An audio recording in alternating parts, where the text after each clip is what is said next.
Welcome back everyone to another One Piece discussion video. Today we're going to be taking a look at a very cool and very unique One Piece theory about chapter 1043 and Luffy's potential awakening as Joyboy. So first up, all shoutouts go to the man who posted this post in the first place. The guy's name is Hectic Ecto.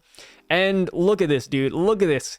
This guy puts in some work crafting this theory. He puts in a lot of time and effort to it, so shoutouts to this guy. But real quick, before we hop into this video, I have two things I have to say, and I'll say them fairly quickly. First off, we hit 9,000 subscribers. We are well on our way to 10,000, so thank you guys so much for this opportunity and for just being with me in general. Second up is pretty big, but I have a gameplay video coming out tomorrow on this channel. Yes, I made a second channel specifically for all that stuff. But I have no videos on there, no subs or anything, so you cannot blame me for trying once and only once to shill out that account on here. So if you guys are interested in that kind of content, please consider subscribing to my second channel, which I will be linking down below in the comment section, and or just keep an eye out for that video, which will appear here tomorrow on this channel once and only once, I promise. And also, this is gonna be really weird to say, but just a heads up, it is not PG-13 friendly. I do drop a couple of bombs here and there. I'm a very different person outside of these One Piece videos, so heads up for that. And with that being said, let's hop into this theory. All right, so the author titles this A Theory About That Ending, chapter 1043. It's important to preface that in order for my entire point to be completely understood, it's absolutely crucial that you read every single word of this theory. After that, feel free to disagree or add to this theory. To start, we need to address the most recent revelation in chapter 1043 and what exactly it means. I'm here to argue that Joyboy is possessing Luffy and that the possession is not a good thing, and that Joyboy is the final antagonist of Wano. That's a lot of claims I just made here, but let's dive into why I believe this. Joyboy possessing Luffy is backed up by several statements within chapter 1043. Namely here, which let's click on this link. What do we have? It really takes me back. What do you mean, Zunisha? I can hear the drums of liberation. This is the first time in 800 years. He is here without a doubt. Joyboy has returned, all right? Where Zunisha refers to Joyboy as a name, not as a title. This is an incredibly important distinction because Joyboy is stated to have returned after 800 years by Zunisha, juxtaposed with Luffy's heart beating again. All right, so to back up his theory real quick, this is pretty dang big because beforehand, Joyboy to us has always been a title. Kaido, when he was fighting Luffy, said, hey, you couldn't become Joyboy either. I couldn't become Joyboy. Beforehand, Joyboy was something that you could become. Joyboy was something you strove to be. But now we know that is not the case, that Joyboy is an actual freaking person. This segues perfectly into the reveal that yes, Luffy died. This is showcased through Kaido's statement and the silence SFX indicating lifelessness. Law and Momo's statement about Luffy's voice being gone, which alone doesn't necessarily mean they're dead, but when he's presumably revived, they never make note about his voice returning, which is huge when you really think about it, because the first person that notices Luffy or Joyboy's heartbeat coming back is Zunisha. Zunisha called it out, and you could say, oh, Law and Momo didn't have time to react. You know, maybe Zunisha was just that freaking quick. That is not the case, because Momonosuke was confused as to what Zunisha was referring to. Momonosuke had a shocked bubble above him when Zunisha called out to him. They did not recognize this heartbeat. They did not recognize this voice. Whenever a voice is said to disappear in One Piece, it is implied the person died, as evident by Skypiea with Isa, or Marineford with Kobe. I love how this dude drops some references down below, man. And this is the scene where Kobe could hear everybody dying. He starts crying, and this leads him to stopping Akainu in his tracks. And then this one was kind of a forgettable one. Mantra, which is actually Haki that the Skypeans don't know about. The power they say that Kami and his vessels have. I was born with it, and that's why I'm scared. I'm scared the voices will disappear. You don't know what it's like. I can't believe how early Haki came into play in One Piece, and then Oda like forgot about it for like a couple arcs, and then he's like, oh yeah, remember that thing? We're bringing it back. Call it Haki. So if Luffy has straight up died, then how is he still alive in the final panel? That's easy. It isn't Luffy. That's what I'm saying. So if you watch my One Piece review on 1043, I said the same thing, that this is not Luffy. The smile is different. The laugh is different. and nobody could recognize him. Zunisha was the first one to catch that heartbeat. Nobody else did. This is not Luffy. The combination of Momo never recognizing Luffy's voice returning despite Zunisha acknowledging Joyboy's return, as well as the completely different SFX used for Luffy grinning, the sound effect being Nika. Keep in mind as well, Luffy has officially been stated as the loser of the fight. Oh yeah, I saw somebody comment this in the video. They said, oh yeah, it says Kaido beat Luffy, but he didn't beat Joyboy. He didn't beat his second personality, man. And that Kaido has won. Oda has never done this for any other loss for Luffy, because he intends for the fight to continue after said losses. So keep in mind, it means Luffy versus Kaido is done, and there's no going back or bouncing back. Luffy has completely run out of haki for at least 10 minutes due to Gear 4th running out with him, and him pushing past its limit, meaning he's unable to block or do internal damage with armament, dodge, or use feature sight with observation, and isn't able to increase the power of his attacks with Conqueror's coding. So he reasonably cannot do any severe damage on Kaido at this point, no matter how impressive his potential awakening is. And another thing that he didn't mention here is you have to remember how much damage Luffy has taken. Aside from Luffy using Gear 4th again, aside from his awakening, Luffy has taken massive amounts of damage. So even if he were to get back and use Gear 4th, he would be a glass cannon. One more hit from Kaido and it would be lights out for Luffy if he did come back to life and was himself. But Joyboy versus Kaido on the other hand, also remember that haki reserves and ability is tied to the soul. This is made evident in Punk Hazard when Sanji uses observation haki in Nami's body. I've been using observation haki, but his life signals must be so weak that I cannot tell him apart from the fish. Yo, I forgot about that's a cool little note. That's right. Sanji had observation haki while he was swapped with Law's ability into Nami's body. That's kind of crazy to think about. So, you know, I don't know where he's going to go from here, but if Joyboy does take over Luffy's body, imagine how much crazy amounts of haki Joyboy probably has. Joyboy, we have not even heard of any feats from the man so far, but we can all assume he's going to be freaking OP. This actually does align in parallel with what we see in Thriller Bark, and there are quite a few connections to make here in Wano. Zoro taking the blade of Ryuma just as he does Oden's in Wano after losing his sword, and the idea of a larger-than-life figure battling it out with the remaining Straw Hats, while Luffy has some sort of power awakened through the shadows or souls of other people to take on said figure. Yeah, so I agree with that. There are some parallels here and there. The one kind of thing I have to fix right here, though, is that in Thriller Bark, Luffy was actually a part of the Straw Hats that were fighting Oars. Nightmare Luffy came out before they defeated Oars, not afterwards. So that's just a small thing, but I do see the correlation he's trying to point out here. All of these are things a lot of people are starting to realize though, and most are taking this as a terrible narrative decision, comparable to generic shonen tropes started by Naruto and Bleach, going as far to say it ruins the entire narrative of One Piece, and I absolutely felt the exact same. Before I thought about the implications of possession. To be specific, how Luffy would feel about being possessed. He would not like it, bro. Luffy, you know, I don't know where he's going to go here. I'm assuming he's going to talk about Luffy's free will. Luffy loves free will. Luffy does not like people being controlled. Luffy would hate that Joyboy is in his body. Luffy's entire goal and dream surrounds this idea of freedom and being the freest man in the world. He doesn't want easy ways out or to be easily guided to his destination, as that to him makes the journey unfun. So for him to be possessed by the person who knows everything he could ever need to find the One Piece in an instant, to end his journey right then and there. Most importantly, Luffy's freedom is directly challenged by being possessed or controlled by someone else. Would that not be something he'd be upset about? Would he not reject this entire idea? How can you be the freest man if someone is forcing you down a path that you don't get to decide on? And then he shows some references here, which I mean, I'm pretty sure you guys can see it for yourself. This contradiction is so blatant that there's no way Oda did not intend for this to be a conflict of interest. With that in mind, the reason this recent turn of events isn't supposed to be a power-up of some sorts is both due to this and narrative buildup. Generally, when shows like Naruto and Bleach set up some sort of Kurama-esque hidden power, they intend for that to eventually make the host stronger, whether it be by overcoming it or uniting with this power.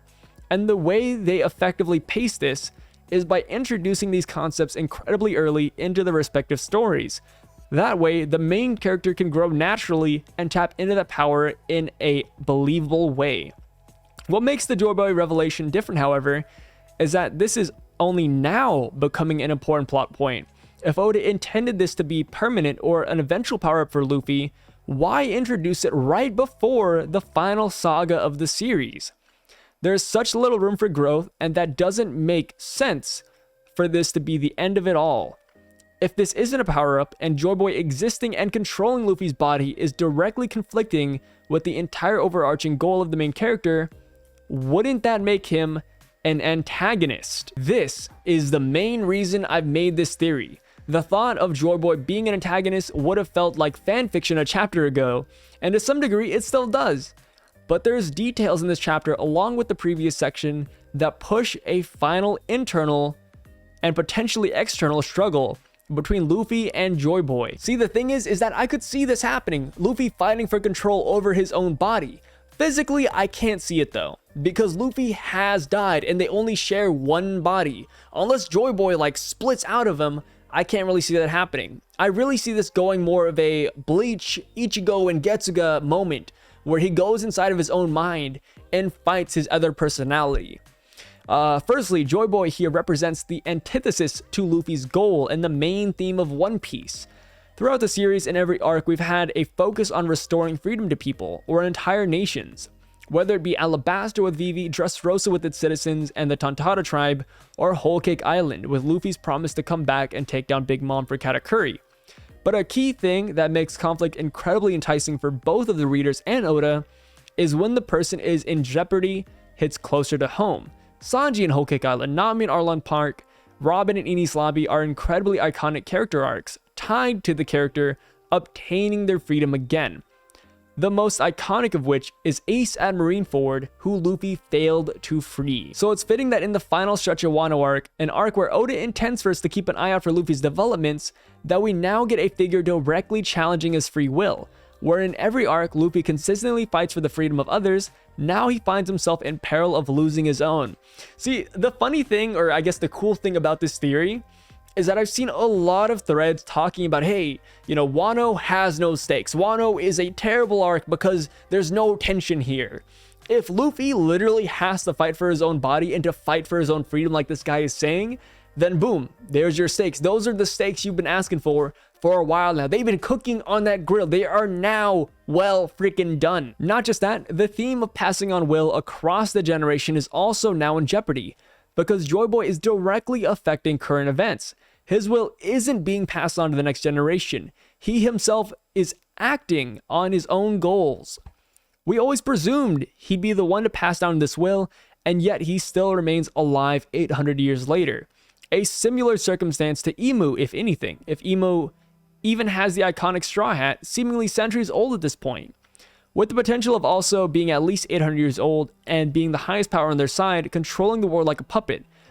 But that's a whole nother discussion I'm not ready to have now. But that seems to be too much of a stretch. Wano already has 2 Yonko, the world government, and an entire floating bomb waiting to erupt. Oda wouldn't ever add yet another obstacle to the equation, let alone an antagonist.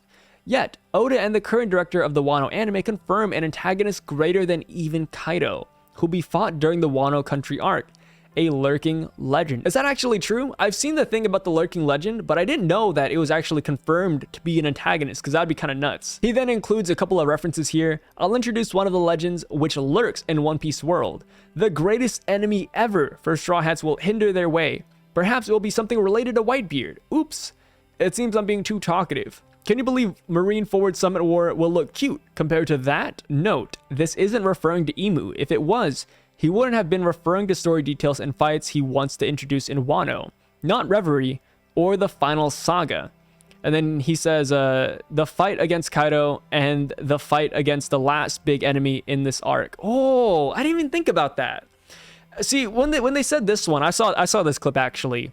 I thought they were talking about Big Mom, but Big Mom got defeated, you know? Like, so who's the big enemy? Who's the last big enemy? To tie this together, it's incredibly fitting that in Thriller Bark, the character Sindri has her corpse controlled by the shadow of another. Despite this, the body pushes itself to reject the shadow and end its control. the exact same conflict Luffy could very well have in the coming chapters. I chose not to include this detail until this section of the theory, as I feel its relevance is only accentuated here. A grinning sound effect written as Nika. However, the grin sound effect Joyboy makes is Nika means the following: a devious, underhanded, and scheming smile. And this also says the man who laughs in silence. Yeah, I saw this, bro. I said it, man. In my review, go watch it. I said, this seems very freaking ominous. Like, normally Luffy's like super lighthearted and all that stuff. This just seems ominous, bro. Like, this seems a little bit scary. Credits to Cyrus on Discord for helping me a ton with this theory crafting. And also, one more time, I want to shout out the guy who made this post, Hectic Ecto. These guys put in a lot of work. They put in so much time and effort to actually craft this theory. And I think it's pretty infallible. It's pretty unique. And it has a lot of really good points as well. And narratively, I think it works really well too. And I just like the fact that I've seen a lot of resin fruits, a lot of Joyboy theories, a lot of ancient Zoan theories, but nothing quite as unique as this one. And in my last video, like I said, I mentioned that, oh, Joyboy is looking pretty dang ominous, he's not looking too good, but I never once pegged him as an antagonist. If he comes back trying to take over Luffy's body, and Luffy tries to fight that, like, what would that actually look like? Having Joyboy as Luffy's real opponent here. And the thing is that Luffy usually defeats his opponents. He lost to Kaido here. Would he actually claim his W in Wano against Joyboy instead? And also, what if Luffy takes over his body in the end, and that's after Joyboy defeated Kaido, and Luffy's like, dang, this is not how I wanted to win. Kind of like what happened to Kaido, right? Kaido got his victory snatched from him. What if Luffy gets back to his body when Joyboy defeats Kaido and it's like, dang, my victory was snatched from me because I didn't have the chance to beat Kaido. This is not how I wanted to win. All right, so now into the comments. We're only going to be looking at a few this time around just because there's so many and because this was a very long theory. So someone like Joyboy who fought to free slaves and was all about freedom wants to now take over another person's body and take over their freedom. I don't think this is going to happen, buddy. Yeah, so Joyboy inherently seems like a really good person. But the thing is, I don't know if Joyboy knows what he's doing, right? Like, because we have to go back to the fact that we don't know how Joyboy is taking over Luffy. Is it the Straw Hat? Is it the Devil Fruit? Is it actually just the Wheel of D? We don't know how it's happening. And for all we know, Joyboy could even take over Luffy's body and say, yo, what the heck is happening? I don't want to be here. This is not my body. Like, what is going on? So we don't know Joyboy's true intentions. Even in this theory, even in this guy's theory, he doesn't say that Joyboy is a bad guy. He never once says that here. He says that Joyboy taking over Luffy's body inherently makes him Luffy's enemy. This doesn't negate everything that Joyboy has done in the past. It's just saying they have a conflict of interest, right? They're just not vibing on the same level here. The comment below that says, agreed. Additionally, the Roger Pirates learnt all the secrets of the world and yet still held Joyboy with positive regard. Hard to say that he's evil, and if he was possessing people, why did he not resolve his promise at Fishman Island? The fact he used the poneglyph for communication instead of something more direct indicates that his time was up and he no longer could fulfill his promise. If he possesses someone, he could have easily fulfilled said promises. Yes. This just goes back to what I just said. We don't know how he's possessing people or even if he knows how he's possessing people, right? It's like, imagine you're a zombie. You're living your human life and you're killed off one day. And then 100 years later, you're brought back to life because some mad scientist did this to you. Like I said, we don't know how Joyboy came back. We don't even know if it's his own intention to come back in Luffy's body. Alright, so this guy refers to Joyboy being evil as it could be explained by Rayleigh saying that the Straw Hats might reach a different conclusion than the Roger Pirates. That'd be pretty funny. Like, Roger looks at Joyboy at Laugh Tale and he's like, oh, this is awesome. This is freaking great. And they start laughing at it. And then the Straw Hats get there and they start frowning. Like, all right, Joyboy doesn't have a good sense of humor. I agree.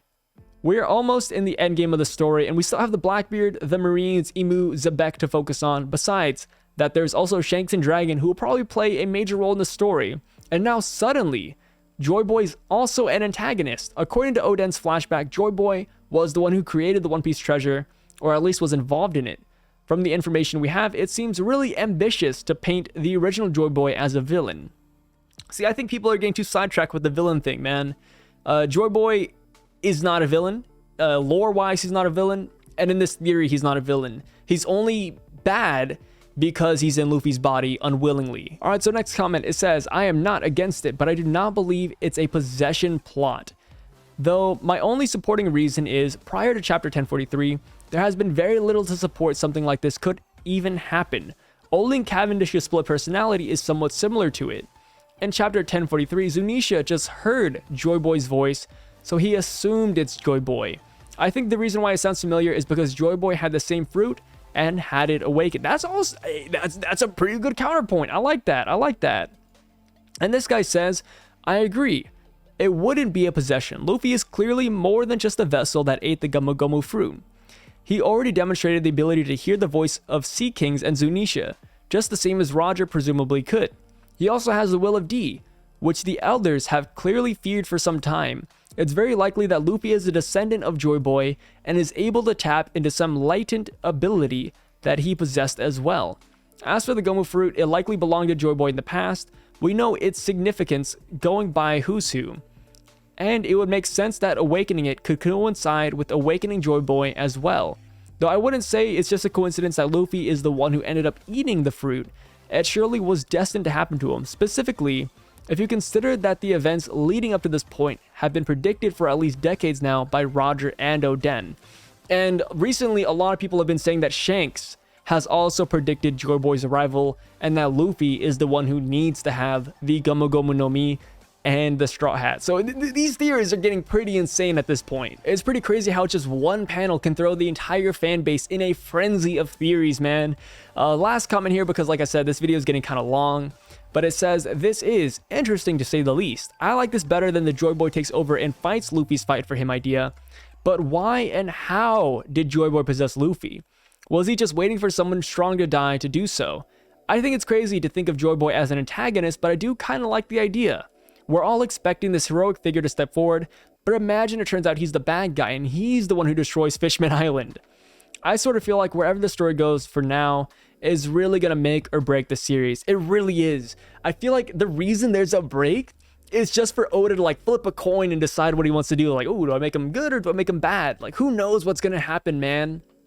And like I said before, this is going to be the end of this video, so thank you guys so much for checking this out. I'm going to leave a link in the description or in the comments to this Reddit thread so you guys can check it out for yourself and see more of the comments that people are talking about. And I'm just going to give my TLDR for what I think about this whole theory in general. I think it's very unique. I think it's a lot of fun, and it is pretty plausible in my opinion that Luffy could be fighting Joyboy for control over his body. But this does not, I gotta say it, this does not make Joyboy a very evil person, nor does this negate all of the lore and buildup he's had about freeing the slaves, having the drums of liberation, and all that stuff in the past. It just means that they have a conflict of interest. Luffy wants his body, Joyboy somehow took over it, and who knows, he might not even want Luffy's body. He could just be as confused as we are. And if I had to guess how Luffy got possessed by Joyboy, I would say it might be from the will of D. Because when you think of a will, it's something you pass down to the next generation. And so far, Luffy has the D in his name, but he has nothing passed down to him. Something has to be passed down to Luffy, whether it's just inheritance from the world government, or just Joyboy entirely. And to throw a wrench in this situation as well, we also have Blackbeard, who most likely has multiple personalities. And how did he get them? Possibly from the will of D as well. But that's just my crazy theory. Let me know what you guys think in the comments down below. And also do not forget to show this Reddit thread some love. So I'll leave that link down below like I said before. And overall, let me know what you thought about this. Do you believe in this theory? Do you disagree with this theory? What would you think if it were true? Please let me know all of those thoughts down there and I will read every single comment. And with that being said, thank you guys so much for watching and I'll catch you tomorrow. Peace out.